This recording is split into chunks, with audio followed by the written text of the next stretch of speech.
Welcome to A Meaningful Marketplace. I'm Sarah Masoni from Oregon State University's Food Innovation Center, where I've helped countless dreamers launch their new food products. It's the science of taking a food delight from the kitchen to mass manufacturing and still keeping its great taste. That's what I do. I've been called the woman with the $1 million palate, although I haven't tried to cash that check yet. Listen in weekly for real-life stories. I'm Sarah Marshall, owner of Marshall's Haute Sauce and author of Preservation Pantry, modern canning from root to top and stem to core. I love inspiring business owners to get started on their journey, encourage folks to be part of their local community, and I'm excited to help business owners tell their stories. Hello and welcome to the Meaningful Marketplace. We are here weekly to discuss the journeys of food entrepreneurs. We're glad you've joined us today as we bring you stories of hope and inspiration. This is Sarah Marshall, owner of Marshall's Haute Sauce. And Sarah Masoni of Oregon State University's Food Innovation Center. Hi, Miss Sarah. Hey, Sarah Masoni. How's it going? Good. We're doing a morning recording, which reminds me of the days we used to be in a studio downtown. That was so fun. We've been doing Friday morning. Yeah, we've been and then doing we were later. live. I know. I forgot about that. We were kind of like a live radio show. It does sort of change my radio voice, I think. Definitely. Well, I wanted to talk about, you held a cheese making workshop at the Food Innovation Center through Les Dames with Claudia. How did that go?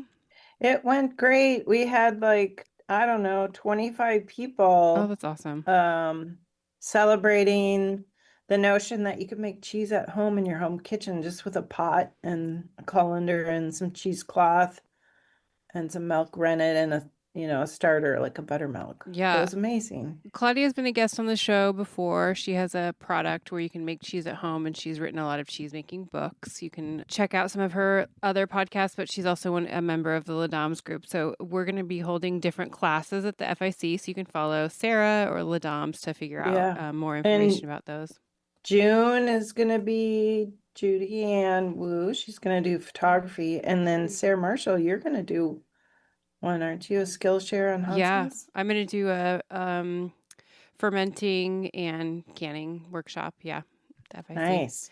So stay tuned for more information. We want to thank our sponsor for supporting the Meaningful Marketplace. Thank you for helping us spread the word about small business owners and entrepreneurs. Let's hear a word from our sponsor, Prosper Portland.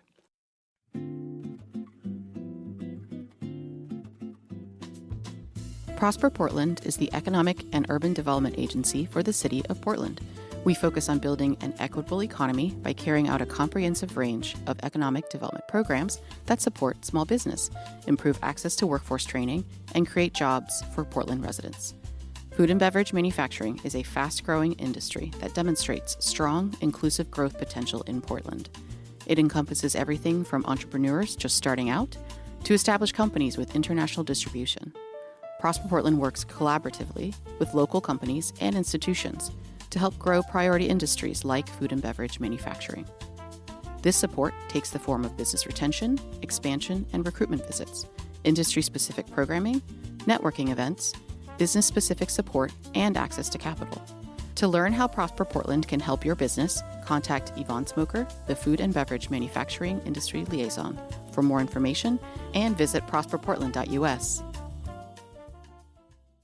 And I would like to introduce you to Bonnie. She is the owner of Kachka, an Eastern European restaurant making dishes from the former Soviet Union with a Pacific Northwest lens in Portland, Oregon. We're delighted to have you on the show today, Bonnie. Welcome.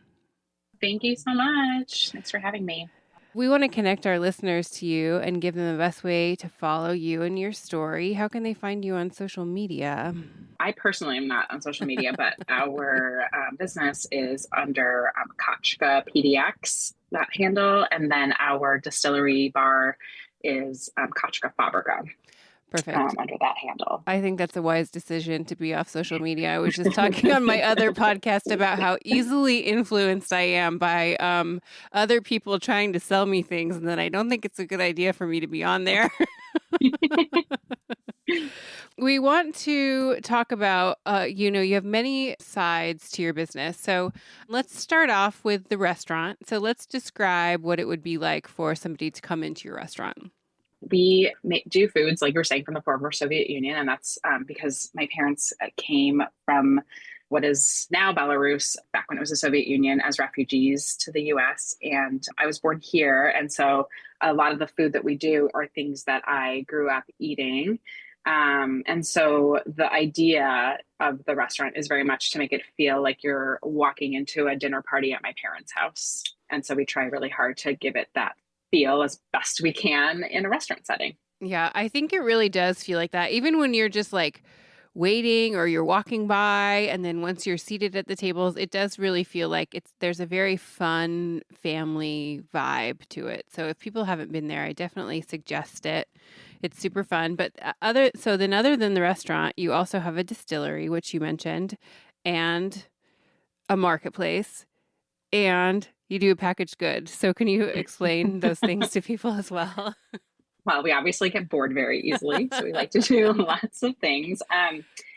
We started, I guess that order that you said that in is actually like time-based. So we do infusions at the restaurant. That's like a very traditional thing. And the most popular one and most traditional one is a horseradish vodka.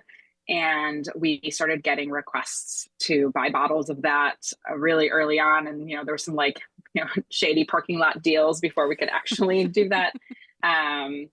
For a couple of years. But anyway, we started doing it as like a licensing deal with other distilleries where they would do it on our behalf for a few years. And then eventually we did actually get our own DSP and start producing it ourselves. But that didn't happen until the beginning of last year. So that's like a baby for us doing it ourselves. And that we've really started to push and do other vodkas since then. But that was sort of the first non-restaurant thing we started doing. And then when we moved our restaurant into a larger space back in 2018, we were able to create like a little market inside of this new larger space. And that's when we launched Kachka. And so that is just a little, sort of like a little marketplace, little spot to grab some ingredients that you maybe would not be able to have gotten in other parts of Inner Southeast. Usually these sorts of stores are pretty far out of town. And so that was sort of something we wanted to do, but also the main focus, we were like, we really want to treat this as like a tasting room for our vodka, but we couldn't actually use it for that until we became our own distillery. So for a long time, it was just the small goods. And then during the pandemic, as happened for everyone, there was a lot of sort of shifting of roles and pivoting and all those words that all make us a little skittish now. But yeah, all the pivoting. And we decided to start selling our dumplings that we were making for the restaurant, which are frozen naturally. It's like part of the process. We started selling them in retail for some local grocery, like for new seasons. And we went down that path. And so that's sort of the newest thing, but also something that we have scaled back recently we still do it, but we're not doing it for grocery anymore, just selling it ourselves because we didn't want all the red tape, because we're already dealing with the TTB, dealing with the USDA as well. Felt like a lot all at once. So anyway, that's sort of the rambling, very quick version of all of our businesses. That's a lot. I don't know how you do it all, to be honest. We have great people. I mean, you can't do anything yourself. Well, I would say it's a big part of it is our people. Bonnie, do you have somebody on staff that's helping you do all the regulatory work, or are you juggling that yourself? We have different people in different capacities. We have a distiller, so she's handling the regulatory piece for the TTB. When we were producing for USDA, our production manager was managing that piece, but it's not like we're not so big that we have a dedicated person who's doing the regulatory work. Right? This is like micro. And if people want to come by and pick something up, what are the hours of the shop? So we open at 11 every day, and we have counter service lunch at the restaurant until 2:00, but from 11 to 2, and then from 4 until we close for dinner. So that's 9 or 10, depending on the day, the shop is open. If we wanted to sneak in for a quick bite, what was the best time of day for us to come? I think happy hour because so lunch is fantastic and obviously lunch is nice and quick. But if you want sort of the full dinner menu, happy hour is usually pretty chill. And so you can get a table right away and try all the things and leave with a bottle of vodka from the tasting room. I've been there, many times and had the horseradish vodka. I didn't know you did other vodkas. You mentioned it was pretty new. What other flavors do you do? So the second perennial that we launched was just a classic wheat vodka. That is based on all of our experience I think we probably have the largest vodka list probably in the state, if not bigger. And so we know a lot about what makes vodka good. And so we've kind of applied all of that knowledge into making just a delicious, clean, smooth vodka. And it is amazing. We've done blinds with people against like the most premium ones out there, and ours always comes up on top, which is incredible.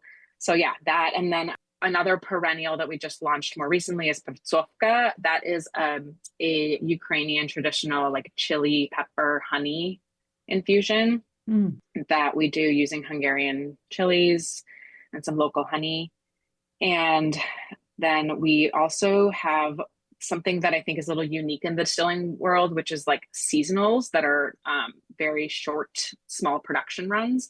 So, and those are obviously a little bit more geared towards summer. So for example, we just yesterday launched our rhubarb vodka. We got in 600 pounds of local rhubarb for this one-time infusion. We made like 20 cases of it. And when it's gone, it's gone. And then there'll be a hood strawberry one next month. That's one that we have a little bit of a cult following for already. When we launched that last summer, we sold out of those 20 cases in a matter of like days. And then we're going to do a sour. Are those fruity ones, are they sweet or no? They are fruity. And I will say there's the natural sugar from, let's say, the strawberries, but we're not adding necessarily anything. Sometimes in some infusions, depending on what it is, there might be a touch of honey or sugar that's added to like more or less round it than it is to make it sweet. But yeah, they're full, like either 38% or 40% vodkas. So they are full and spirituous and not liqueurs. And the thing that's really cool about infusing is alcohol, depending on the proof level when you're doing the infusion, will like open up different components of the flavor.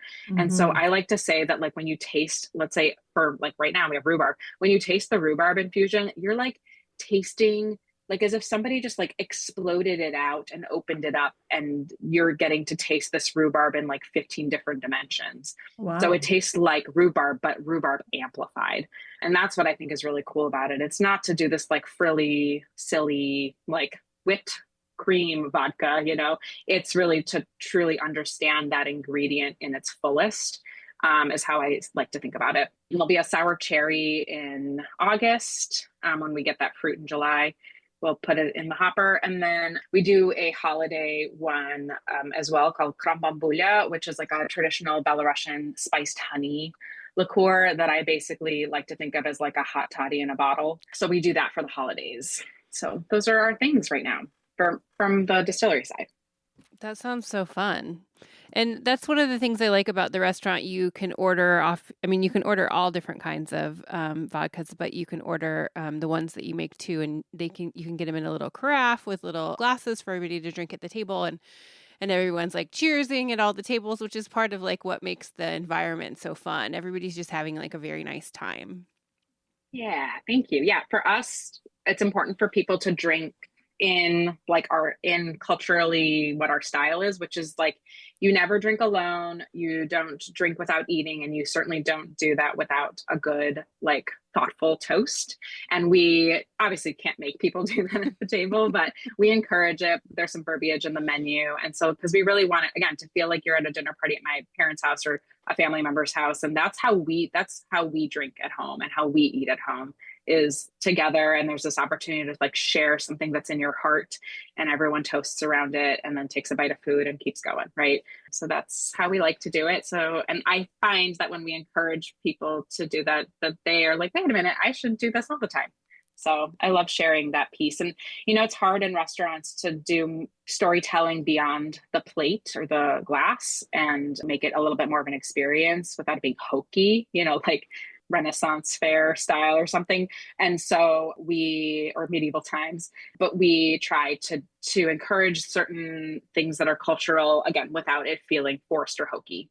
I think that people tend to like it. I think that you've really done that. And I think you've kind of built that into the city, because I think that when I think about it, or my friends, like when we're celebrating something and we want to do it with a group of people, we'll be like, oh, let's go to Kachka, because then you can say it out loud and like celebrate together, because you have encouraged that. You like go there to talk about whatever it is that you're celebrating. Or it can be even, I've gone there at times to talk about things that maybe aren't so good, but just to like be there celebrating it, or be there to get support. But I've gone there for like when I finished my first cookbook. I've gone there for when my friend was going to get her hysterectomy. Like I've just gone there for these different things where you can just like celebrate and be together. And I think that you have built that in without you actually doing that and telling people to do it, but through guiding people through your menu. And through your wait staff to kind of saying that, to people. I think that you have kind of taught us all what to do, or what your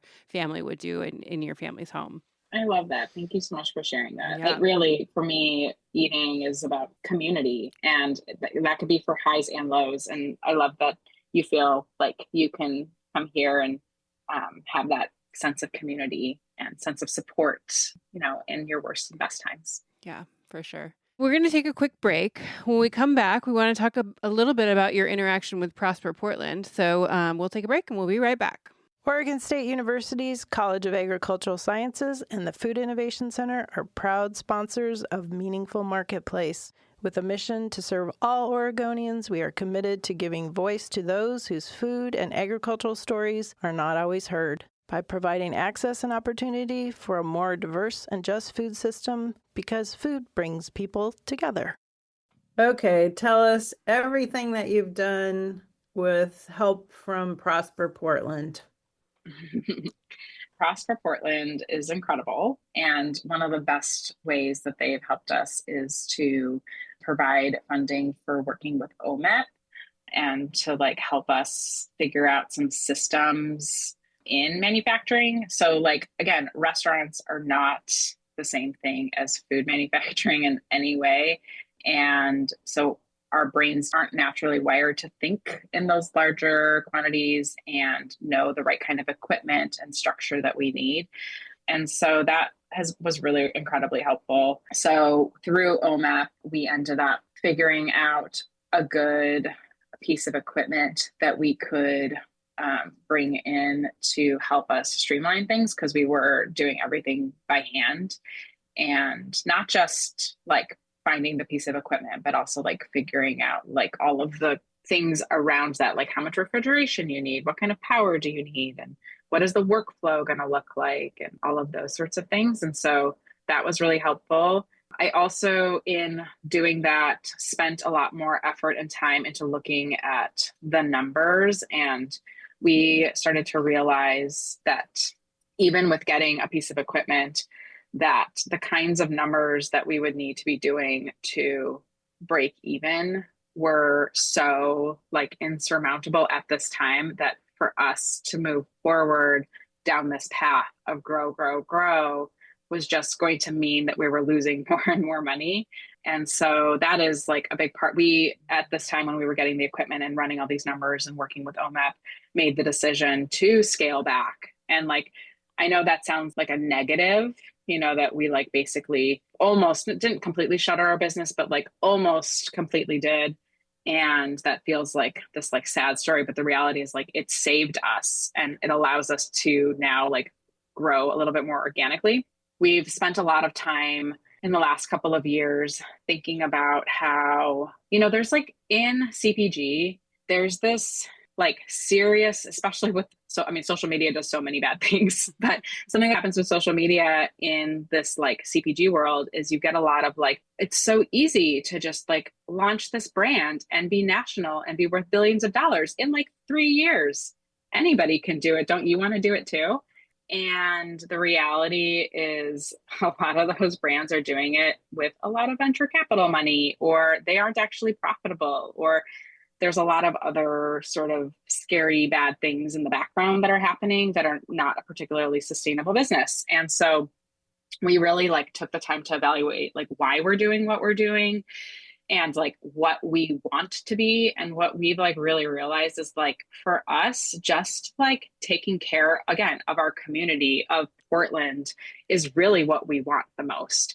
And do I really care if we can ship to 50 states or you can get us in a safe way in New York? Like, no. And maybe one day in the future, if that were to sort of naturally happen, that's cool. But we've really decided that like we have no intention right now to go outside of Oregon for our distillery or our dumplings. And with the dumplings specifically, we're like, what right now, grocery, and I will say New Seasons is, and, you know, Market of Choice are incredible grocery stores for small versioning brands. They really do help. But even in those environments, the kinds of costs that you incur to like be on the shelf and the like constant stress of like shelf placement and needing to do all sorts of promotions is so much. And we just felt like when we do farmers markets, like through Built Oregon, we're able to do these like occasional farmers markets. And I love so much just like when we sell direct, the stories that we get to hear and like the understanding of how people use our product and the joy that we bring. And I think because we come from restaurants and we love when we feed people and then we get to see the joy on their face and hear about how incredible it was immediately, that this like sort of removing ourselves from that, like one step away from the end user is just kind of a bummer. And we love to stay as close to our guests as we can. So that's like, again, it's kind of a long rambling story, but like this work with Prosper Portland has really helped us reprioritize what we want to do. And so instead of focusing on what we think we're supposed to do because of what we see from outside influence, we're just like, yeah, really like honing in on what we want. And that's been really, really affirming and like a really positive story for us. I think that's a really important conversation for people to have and to know. And I think that, there's lots of different ways and decisions that packaged goods producers have to make. And you either have to go like really huge to make money, or you have to stay small and serve your community. And I think, I've done all those things. I've scaled up, I've scaled down, I've done everything, and then just made the decision, like, I just want to make food for people I know, and I want to be the person at the market, like giving it to them. And that's what works for me. And it doesn't work for everybody because you don't make a lot of money, but I make enough to keep my business going and support my family. And that was a decision that I made. But it is much different than those stories that you're talking about, where it's like, oh, I'm going to make millions of dollars or $1 million even, and, then sell my business. Like, those are all things that I, had to just be like, well, that's a different route that I'm not going to take. I'm going to just support my community by buying produce from them and then by making them food that they like. And it's just kind of going to be this even road of like, we'll get by.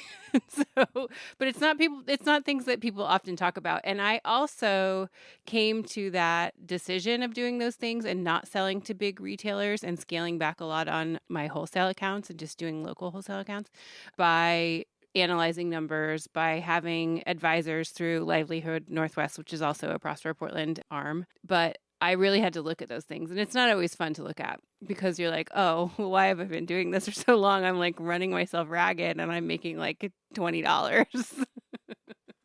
Totally. And you feel like when you do something that's not the status quo, that you're like failing in some way. And that's like why it feels like so like negative and sad. And people are like, oh, I'm so sorry that you're going through that. And I'm like, no, it's been incredible.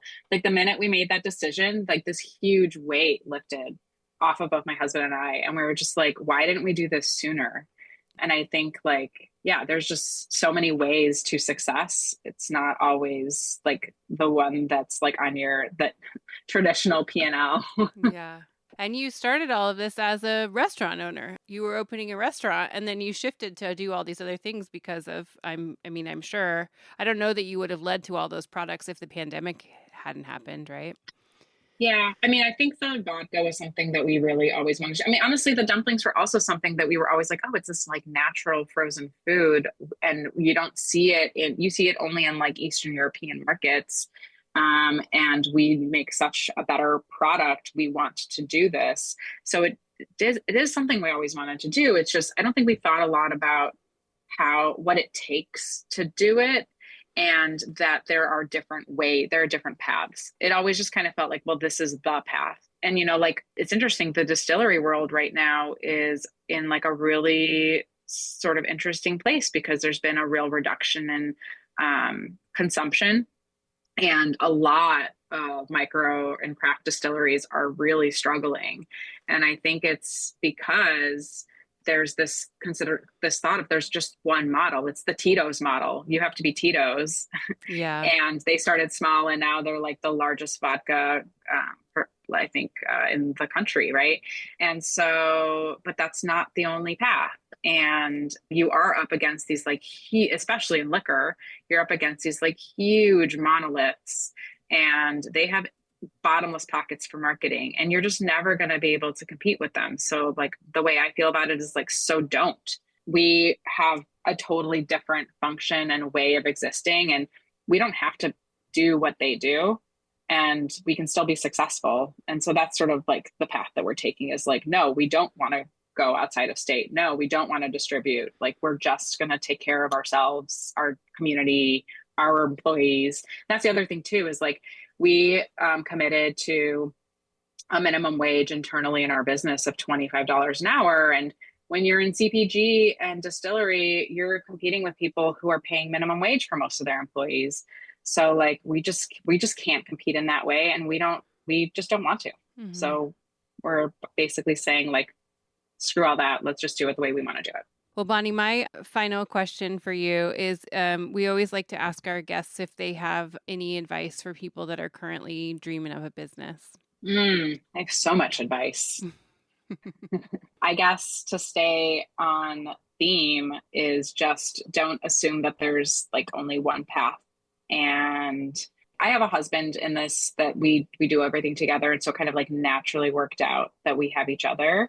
But if you're a solo entrepreneur and you're going down this path, I would say like find a buddy or somebody, advisors at the very least. Like doing this alone is not impossible, but I think it will lead to some real strain on your life in a way that is not sustainable. And so like having a partner in some way down this road is really incredibly important for your sanity, if nothing else.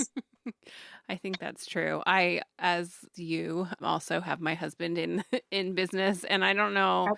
I mean, I think if I didn't, it would be a lot harder. I would definitely need to have a business buddy for sure. But that's what I think of. Totally. Because we like talk about everything, and it's sort of like, we work through things as we go to figure out what we want to do next, which makes it a little bit easier. It's lonely. It's so lonely because at the end of the day, even if you have really trusted employees, there is a separation between what you do and what they do. And there should be, right? Like, because that's just more professional. And so you do end up feeling a little bit lonely if you're doing it yourself. I think that in companionship of a shared experience is just like a must. Yeah, for sure. Okay, let's tell people the best way to support you and your business. Ooh, well, eat out at restaurants instead of getting third-party delivery food as much as you can. That's for us and for anybody else. That is important now more than ever as margins continue to eke away at what tiny profit restaurants do make. And the same is true of CPG brands and just like liquor, all those things. Like, this is obviously so obvious, I think, but I have to say it anyway. Shop local, find the like local version of whatever thing you like to consume. In the case of vodka, like it doesn't have to be Kachka vodka if you're in Oregon, but like we have tons of awesome distillers here. Please do not go reaching for the Grey Goose or the Tito's on that shelf. I think you'll find that the price points are similar and you'll be supporting a local business. And that matters so much in those industries. Perfect. Well, Bonnie, thanks for coming on the show today. I know you're busy doing all your things, and thanks for taking time to talk to us. I appreciate you having me on the show, and I love what you're doing. So thank you.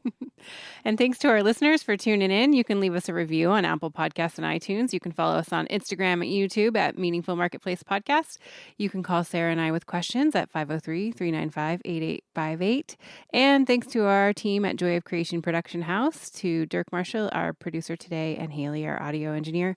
We'll be back next week, everybody. Thank you. Bye.